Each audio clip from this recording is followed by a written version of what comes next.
الله تعالی دا دنیا د مینې نه جوړه کړې ده. بالکل حقیقت دی. دا الله تعالی مینه د نبی کریم صلی الله علیه وسلم سره بالکل دا کائنات د نبی کریم صلی الله علیه وسلم د برکت جوړ دی. نو موږ ټول عشق مخکې د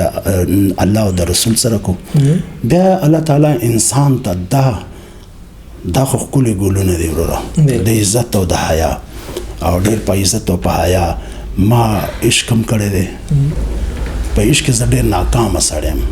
څنګه چې په فلمونو کې ناکامه یم که نه نن رښتیا درته وایم ناکامه خو نه یم بل که څوک وایي ډېر کامیاب نو ما پکې څه بنګلې جوړې نه کړلې خو خیر نو خبره دا ده چې عشق ما سره ډېرو ښکلو بې وفایي وکړله. زه چې چېرته خدای مو آباد لره خوشحاله لره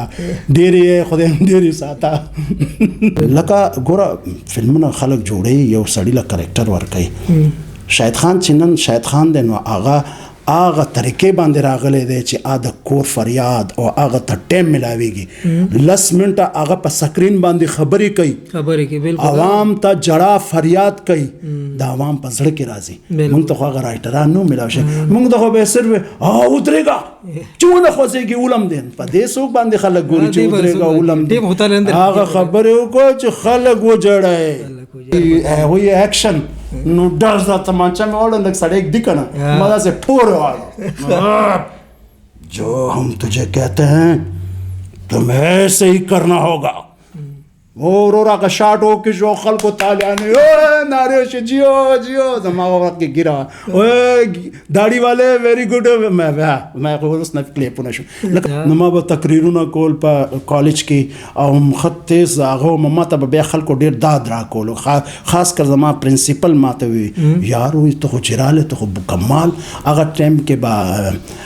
هغه 3 سٹار سیل لګیدل ما ته هغه بیټری دی لګولې ما ډیرو خاندان مې دا هغه ټیچر دی چې کله کله په سبق کې به زه قوالم ټاس دا کله به دلته ولم ما زه بالا بچیا ورې کنه نو استاد نو بیا دا غنه ما داد واغشت بیا به مونږ جمعات کې ملاوېدلو نو به ډیر خوشاله دل ما ته به ته زما صحیح شاګرد دی ګوره ته جمعات راځې مې دا خو به ان شاء الله ټول عمر کوم خو بس زما یو شوق د فلمونو مې په دې به مې الله معاف کړي او زه خدای ته هم دغه سوال کوم ما نور اس داسې هغه نه دی کړی شکر الحمدلله په فلم لین کې مې وخت تیر کړی خو ښه صفا سوتره دی دا د 1975 خبره ده 75 نو هغې ته ما دروغ وویل مې ځم بابا مې کتاب چاپ کومه انشاءالله اوس به دنیا ما ګوري او دا چل او چل بابا خو مې په هغه ټایم غلط کړلو دوکه دې ورکړه او که نه یار ډېر دوکه باز یم اوس ډېر ارمان کوم چې مور او پلار سره مې ډېرې دوکې کړې دي الله دې ما معاف کړي آمین. بیا لاړم بیا مې سبق وی نو میټریک خو ما ریګولر مخکې کړی او بیا مې پرایویټ رجسټریشن وکړو او بی اے پورې مې تعلیم وکړو ماشاءالله. ما زه چې اوس هم کار کوم نو ما ته ویل لږ یار ما فیصله جاوید ګل صاحب او که نه اوس خو بابا یې نو بابا راځه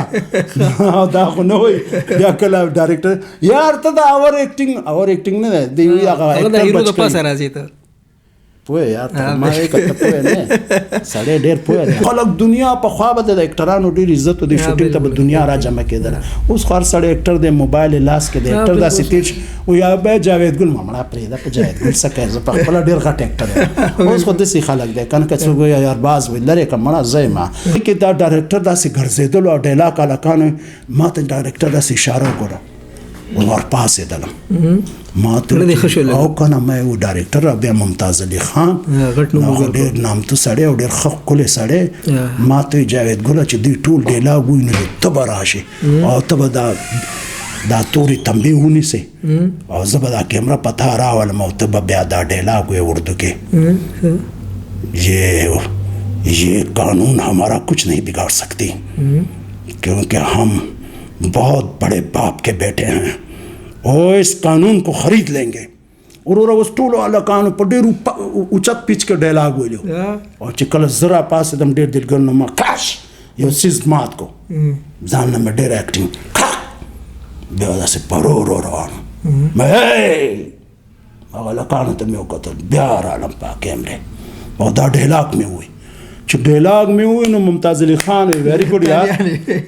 هغه دوم سین کېدلو هغه سړی ورته وایي چې دا د پلانې پلانې ډایلاګ دی وی لرې کا جاوید ګل مین ویلن دی زه په سیټونو باندې ویلن شوی یم